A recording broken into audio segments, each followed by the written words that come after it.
Selamat bergabung Bapak dan Ibu sekalian, saya Farah Karimah selaku MC pada webinar hari ini. Selamat datang kembali di acara GES Indonesia Digital Series yang merupakan rangkaian kegiatan dari acara GES Indonesia 2020. Telah hadir bersama saya hari ini selaku pembicara Bapak Fauzan, Co-Lead Program SIDCO Sociopreneur Indonesia.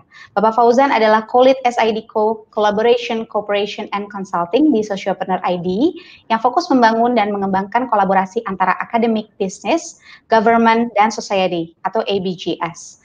Sejak 2018 dipercaya menjadi koordinator yang mengembangkan beberapa program seperti Empathy Project, Bootcamp for Young Technopreneur, 3S, dari 2018.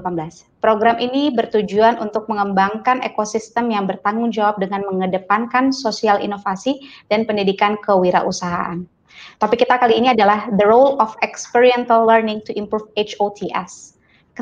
Kesenjangan antara pendidikan dan angkatan kerja seiring dengan maraknya revolusi industri 4.0 membuat sistem pendidikan saat ini harus beradaptasi dengan perubahan yang sangat cepat. Hal tersebut membuat institusi pendidikan terus berupaya untuk mengejar ketertinggalan. Salah satunya dengan menjadikan Higher Order Thinking Skill atau HOTS sebagai hasil belajar yang harus dicapai. Kepada Bapak Fauzan, waktu dan tempat kami persilahkan. Terima kasih Mbak Farah atas perkenalannya. Dan terima kasih juga karena sudah mengundang saya, Su Fauzan di sini. Untuk mengikuti acara GES Education series ini. Mungkin langsung saja saya mulai dengan share screen.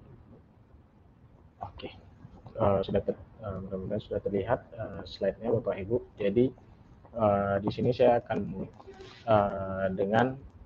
kali ini saya akan membicarakan bagaimana peran dari experiential untuk meningkatkan high order thinking skill. Dimana tadi sudah disampaikan juga oleh Mbak Farah, karena adanya kesenjangan pendidikan dan bekerja kita, kemudian hal ini bisa membuat berpengaruh juga kepada bagaimana kemudian kita menyesuaikan sistem edukasi yang sekarang dengan dunia sekarang, market kerja sekarang, sehingga lulusan-lulusan nantinya mau baik dari SMA ataupun perguruan tinggi bisa menyesuaikan dengan kebutuhan dunia kerja.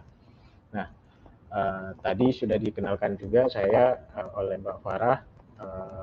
Kebetulan saya Fauzan dari sekarang saat ini saya bekerja di ID Sociopreneur Indonesia sebagai Co-Lead of SIDCO, di mana saya biasanya lebih banyak bekerja sebagai yang mengurusi partnership, kolaborasi bersama stakeholder yang lainnya.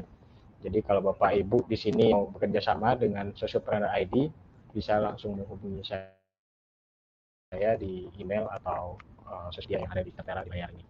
Nah, saya langsung saja memulai sesi ini, di mana saya akan membawa Bapak Ibu flashback dulu ke beberapa belakangan, tepatnya mungkin sekitar 2015, tahun 2015, di mana itu terjadi fenomena demam batuk akik ya.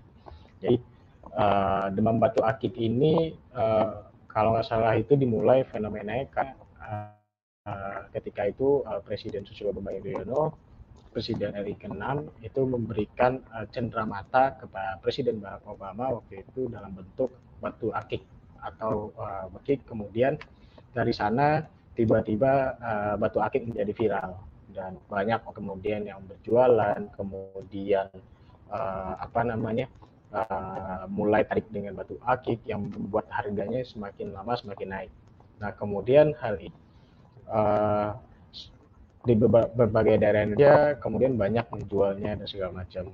Nah, salah satu contoh yang menunjukkan bahwa Indonesia itu sangat cepat untuk kesamaan berpikir kebanyakan orang di Indonesia. Kemudian saya ingin coba menunjukkan satu contoh lagi bagaimana ini mungkin terjadi di beberapa tempat, khususnya tempat wisata. Dan ini saya ambil di Google Street View, kebetulan karena saya berasal dari Padang dan ini salah satu spot dari Jalan Raya Padang ke Bukit Tinggi, di mana kumpulan toko yang menjual oleh-oleh yang hampir semua jualan yang dijual itu sama, atau hampir kalau secara kasat mata itu tidak ada perbedaan. Nah, ini juga sering kita temui di beberapa daerah yang notabene itu adalah tempat wisata. Misalnya contohnya kayak di Jogja ada yang jual bakpia, yang kalau di Jalan Malioboro itu rata-rata jualannya bakpia semua. Kemudian ya kalau dilihat kacamata itu sulit dibedakan. Nah, dari contoh ini saya ingin melihatkan bahwa adanya kesamaan berpikir dari orang Indonesia, terlepas dia berada di kota mana, itu ternyata hal yang sama juga sering terjadi di sana gitu. Ada batu akik, kemudian kalau sekarang tuh yang lagi viral booming itu ada kopi, apa, jualan kopi atau jual kopi yang namanya aneh-aneh, ada kopi janji jiwa, kopi janji hati, dan segala macam gitu. Nah, itu menunjukkan bahwa kesamaan berpikir di orang Indonesia. Nah, kemudian saya ingin menunjukkan salah satu mungkin pertanyaan contoh lagi. Tadi saya melihatkan bagaimana contoh-contoh usaha yang kebanyakan sekarang terjadi, yang terjadi di Indonesia. Kemudian bagaimana hal ini juga diakibatkan bagaimana kita ngelihat dari perspektif individunya. Kalau tadi usahanya, sekarang perspektif individu. Ini pertanyaan-pertanyaan yang kami temukan di Safeguard ID, yaitu ketika kami bertanya kepada seorang mahasiswa bagian kemudian apa yang akan dilakukan setelah lulus. Ini kami tanyakan kepada seorang mahasiswa, rata-rata jawabannya bekerja, rata-rata jawabannya itu bekerja. Tapi ketika ditanya kenapa, mereka bingung. Kenapa dan di mana mereka belum tahu. Yang penting saya bekerja gitu. Cuma mereka belum tahu kemananya. Kemudian kami tanyakan juga bagaimana kita pernah memberikan tugas juga bagaimana buat laporan. Kita ajak suruh mereka membuat laporan sesuai aktivitasnya, yang ditanyakan malah ada contohnya enggak, ada template-nya enggak. Nah, pertanyaan-pertanyaan ini sering dipatkan. Kemudian ketika kami bertanya juga kepada pelajar SMA, nanti setelah selesai SMA, kuliah mau jurusan apa, terus kenapa gitu. Nah, kami ingin bertanya karena kebanyakan pelajar sekarang ketika ditanyain hal serupa, mereka lebih banyak, oh saya mau ambil jurusan ini karena pilihan orang tua gitu. Nah, kami ingin mereka juga tahu kenapa mereka mengambil jurusan itu, Pak, dari sudut pandang mereka sendiri, bukan hanya sekedar pilihan orang tua, tapi mereka juga tahu kenapanya. Nah, sehingga kemudian kami juga sering mendapatkan pernyataan yang mungkin Bapak Ibu sering dengar ketika kita berikan sebuah ibaratnya sebuah tugas atau sebuah ke mahasiswa, yaitu misalnya kayak saya takut salah, saya tidak kreatif, saya tidak. Nah, pertanyaan-pertanyaan ini mencerminkan hanya mulai dari kurangnya kemampuan pengambilan keputusan, kemampuan problem solving, rendahnya kualitas karakter dan segala macamnya. Sehingga hal inilah yang menjadikan kami mengidentifikasi ada 5 tantangan yang ada di sistem pendidikan Indonesia. Yang tadi pertama disebutkan ada keseragaman berpikir, kemudian kurangnya kemampuan praktis, kurangnya pengambilan keputusan, kurangnya problem solving, serta rendahnya kualitas karakter. Sehingga kelima tantangan ini perlu kita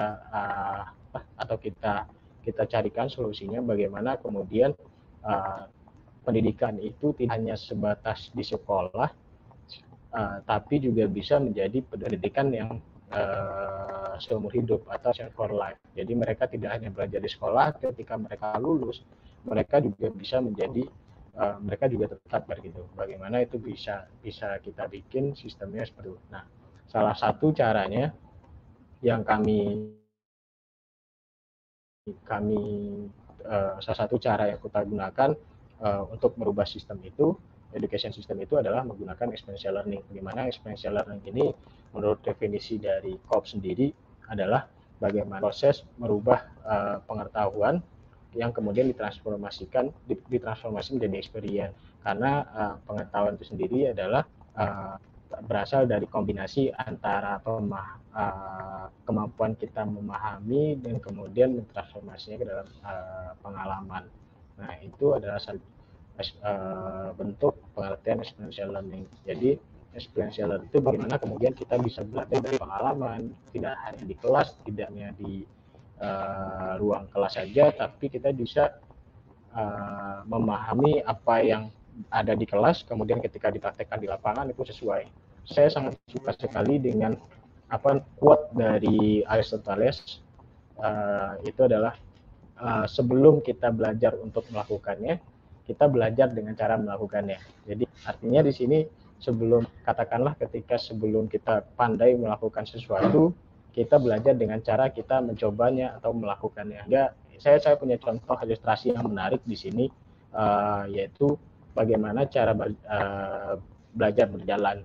Jadi dulu mungkin kita bayi, Bapak Ibu mungkin umur kita belajar dengan cara merak, kemudian mulai dari merangkak berangsur mulai bisa berjalan, terus terjatuh, terus kita mengulang kembali proses itu, akhirnya sampai kemudian orang bayi bisa berjalan. Nah, itu juga yang dimakan dengan konsep experiential learning atau yang biasa kita sebut juga by doing, dengan cara kita belajar sambil melakukannya. Sehingga inilah yang kemudian kalau dibawa ke dalam konsep experiential learning cycle itu diusulkan oleh COPS itu, bagaimana kemudian di sini ada feeling, ada watching, thinking, dan doing. Jadi kalau di tahapan itu kalau kita bawa ke contoh yang tadi ke bayi, bagaimana cara bayi berjalan, belajar jalan, kita bisa melihat dari feelingnya.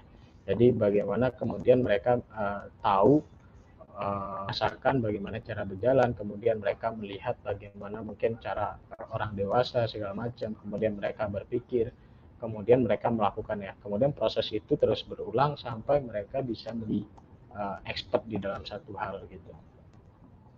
Nah, sehingga kalau dalam porsinya experiential learning itu banyak, kita nyebutnya ada, mungkin Bapak Ibu juga kenal bagaimana sistem dulu 20 sampai 10. Jadi sistem yang menunjukkan bahwa 70% orang belajar lebih banyak dari pengalaman, kemudian 2%-nya lagi dari social learning, dan 10%-nya lagi itu dari training atau pelatihan. 70% orang itu belajar dari pengalaman dengan cara dia melakukan sendiri, dengan cara dia mengetahui sendiri. Kemudian 20%-nya lagi rata-rata mereka belajar dari kemampuan sosialnya, dari ketemu dengan orang, ngobrol dengan orang, dan segala macam. Dan 10%-nya lagi itu biasanya dari pelatihan atau kita mengikuti seminar, workshop, dan segala macam, itu 10%. Jadi kebanyakan orang bisa karena dia 70%-nya itu lebih banyak melakukannya. Inilah yang ingin kami sehingga kalau dengan menggunakan experiential learning ini, kita bisa menjembatani antara mana teori yang ada di kelas, kemudian ketika ditekan itu bisa sinkron gitu. Jadi tidak hanya paham apa yang ada di dalam buku atau segala macam, cuma ketika dipraktekkan mereka gunanya untuk apa. Saya dulu ingat sekali bagaimana ketika belajar fisika, katakanlah ketika teorinya kemudian ketika prakteknya saya tidak tahu gitu, untuk apa saya mempelajari rumus ini, kemudian ketika dipraktekkan di lapangan seperti apa fungsinya. Nah, itu saya nggak kebayang bagaimana ini ya. Kemudian inilah kita coba jembatani bagaimana kemudian kalau spesifik di sini kita menjembatani bahwa teori kewirausahaan tadi bisa kita jembatani kemudian melalui prakteknya di lapangan. Sehingga itulah yang membuat kami mendesain namanya Bootcamp for Young Technopreneur atau BYTE. Nah, Bootcamp for Young Technopreneur ini adalah bootcamp selama 4 hari 3 malam yang salah satu program beasiswanya ID yang ditujukan untuk mahasiswa pelajar yang diadakan selama 4 hari 3 malam untuk membantu pengembangan UMKM, di mana mereka kita ajak untuk terjun lapangan langsung, mereka melihat langsung, merasakan bagaimana permasalahan UMKM yang kemudian menghasilkan inovasi untuk pengembangan UMKM itu. Sehingga dalam prosesnya selama 4 hari 3 malam itu peserta dibangun skill-skillnya untuk benar-benar tahu untuk menyelesaikan sebuah masalah gitu. Sehingga itulah yang tadi saya sampaikan di awal tentang metode experiential learning, itulah yang adopsi ke dalam BYTE itu sendiri.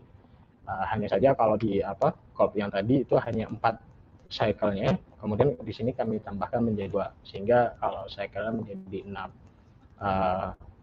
Yang itu adopsi dari code model yang tadi. Ya, kalau Bapak Ibu lihat di sini kita mulai dari read experience.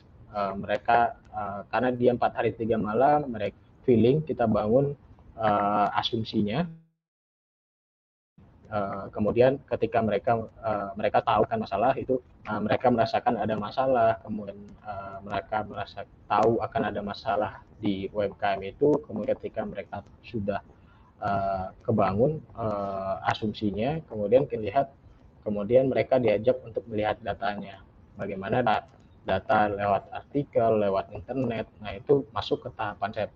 Kemudian ketika mereka sudah kebangun asumsi, sudah melihat datanya, mereka melakukan observasi atau fact finding. Jadi mereka dari fakta di lapangannya seperti apa. Jadi ketika mereka sudah mendapatkan bagaimana data yang mereka punya, kemudian dicocokkan dengan fakta di lapangannya, itulah yang nantinya akan ketemu gap-nya di mana.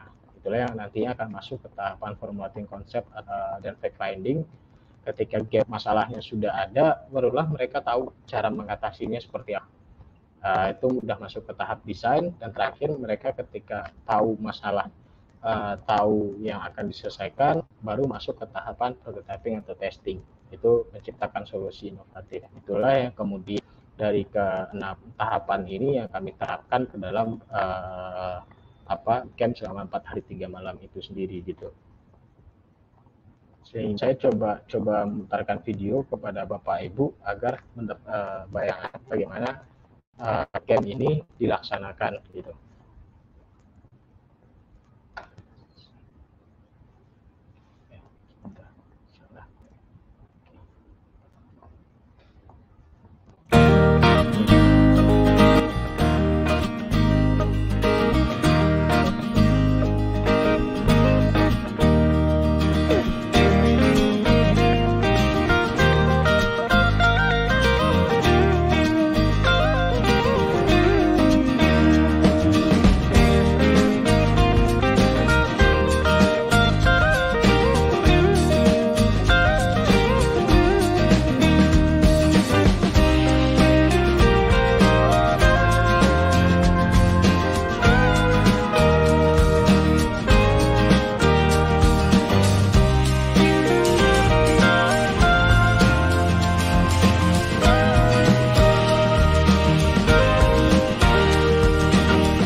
Oke, inilah kemudian gambaran dari pelaksanaan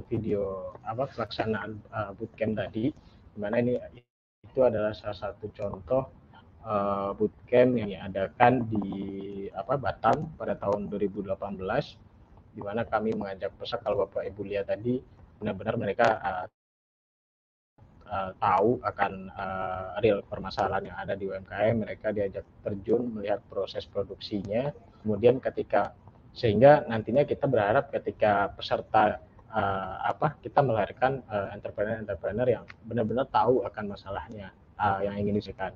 Kita sering mungkin menjumpai bagaimana seorang entrepreneur ketika mereka ditanyakan, katakanlah mereka ingin membuat sebuah bisnis untuk mengatasi permasalahan sampah. Cuma ketika mereka ditanyakan apakah pernah mereka terjun ke TPA, pernah melihat langsung tempat pembuangan akhir, mereka tahu ininya, rata-rata kebanyakan mereka pasti belum atau tidak pernah gitu. Sehingga kita benar ingin menunjukkan bagaimana ketika mereka menjadi entrepreneur atau ingin menjadi entrepreneur, mereka benar-benar tahu akan masalahnya, mereka benar-benar harus tahu masalahnya apa, kemudian itu bisa diselesaikan menjadi sebuah inovasi atau produk gitu. Nah, itulah yang kami terapkan di Byte itu, yang dari 6 cycle-nya tadi, kemudian kami terapkan ke dalam 3 step. Mana ini kami terapkan dalam 4 hari 3 malam. Mana mereka kita bangun dari konteks permasalahannya, mereka tahu, kita ajak mereka untuk melihat masalahnya. Kemudian yang kedua itu kita lanjutkan kepada experience, mereka diajak untuk benar-benar lakukan apa yang ada di UMKM, mereka ikut produksi. Kemudian yang terakhir mereka mendesain, mendevelop dan mempresentasikan langsung di depan UMKM sehingga mereka dapat mendapatkan masukan kan yang ibaratnya yang langsung dari UMKM-nya, sehingga apakah nanti inovasinya kemudian bisa diterapkan atau tidak kayak gitu sendiri. Sehingga itulah yang saya bilang di awal, gimana kemudian BITE ini sendiri emang berfokus membantu UMKM, di mana peserta diajak untuk fokus membantu UMKM dengan memahami langsung perspektif UMKM itu sendiri. Jadi tidak hanya kita datang tiba-tiba membawa inovasi ke UMKM, tapi kita benar sebelum kita tahu inovasi apa yang akan kita buat, kita harus tahu permasalahan di UMKM itu apa, kemudian apa yang terjadi di UMKM itu, kemudian itulah yang ingin kami berikan kepada peserta gitu. Sehingga lah yang kami dapatkan ketika peserta testimoni dari peserta, bagaimana kemudian ini peserta dari apa yang ketika mereka rasakan dan mereka lihat atau mereka dengar itu ternyata berbeda dengan apa yang ada di lapangan. Satu contohnya ini adalah BITE yang kami adakan di yang sebelah kiri adalah BITE yang kami adakan di Boyolali dan yang kanan adalah di Solo. Nah, salah satunya yang BITE di Boyolali ini kita bisa lihat salah satu UMKM rambak ikan namanya. Jadi rambak itu kayak sejenis kerupuk mungkin. Bagaimana mereka merasakan apa yang dirasakan langsung oleh pelakunya selama menjalankan usahanya. Apalagi rambak ini sudah menjadi usaha yang turun-temurun. Kemudian bagaimana yang ada di Solo, mereka belajar dari UMKM tahu waktu itu kebetulan. Nah, ketika mereka melihat proses tahu itu, tahunya digoreng, kemudian mereka melihat, oh ternyata kayaknya ringan deh tahunya ketika diangkat-angkat gitu. Cuma ketika mereka melakukannya langsung, ternyata berat juga ya ternyata setelah diangkat. Nah itu kan tidak hanya dapat dilihat gitu, tapi ketika mereka rasakan, oh ternyata faktanya itu lebih berat dari apa yang kita lihat gitu. Karena tahu kalau digoreng mungkin kebayang kita itu ringan ya, ternyata ketika digorengnya lumayan banyak berat juga gitu. Nah sehingga ini kenapa mereka bisa mendapatkan bagaimana kemudian mereka bisa menghasilkan inovasi itu, kami kan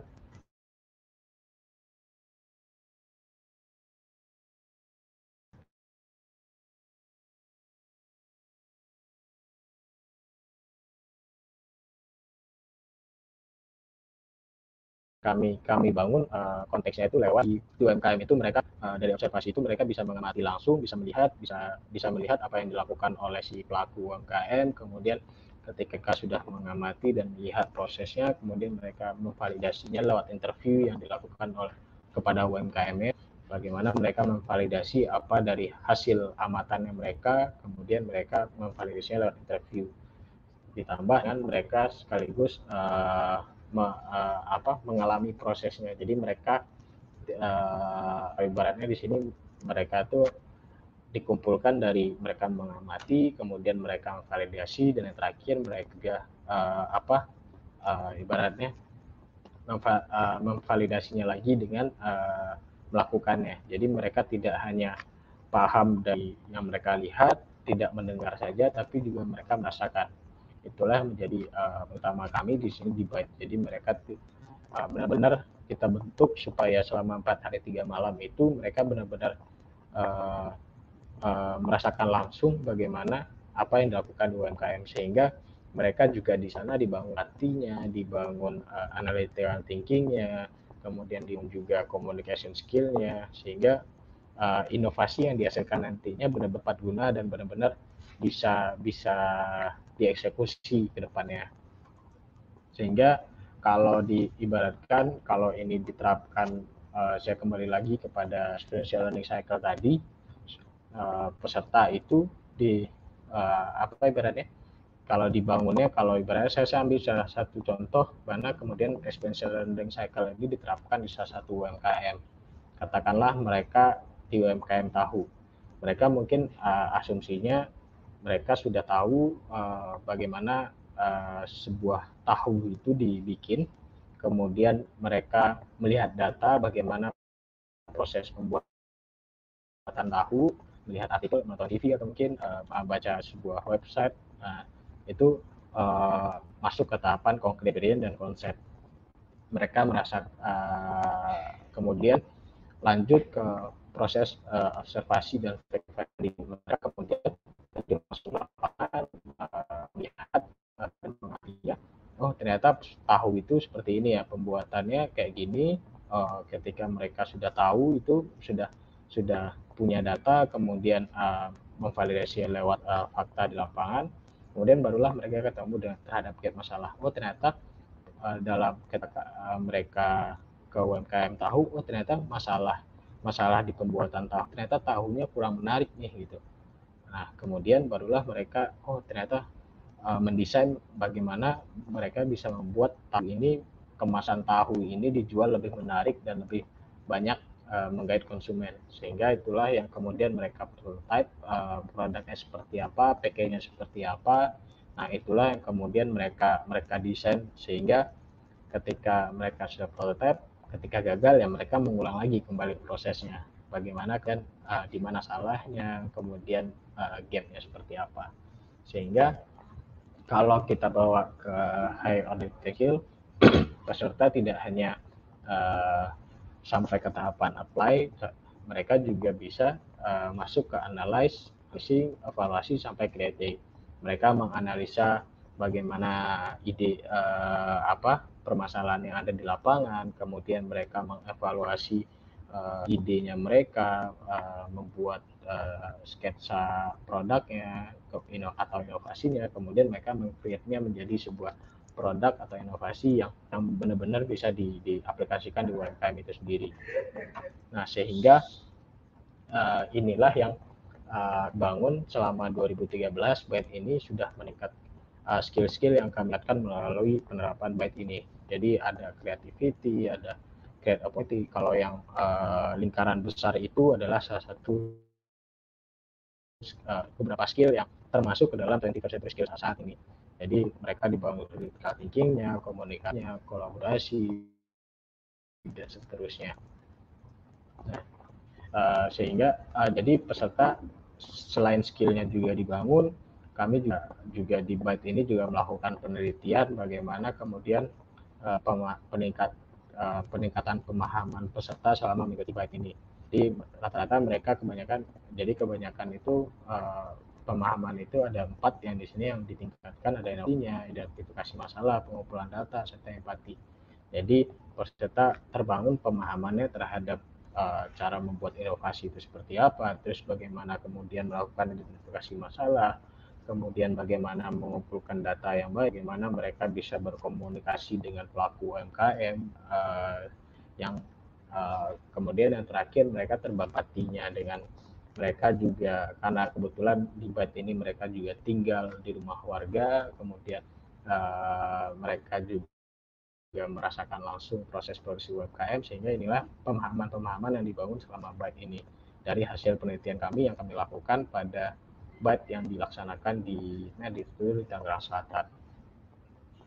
Sehingga saya coba putar lagi bagaimana testimoni dari salah satu UMKM yang ada di Tangerang Selatan terhadap inovasi yang dibuat oleh peserta ini.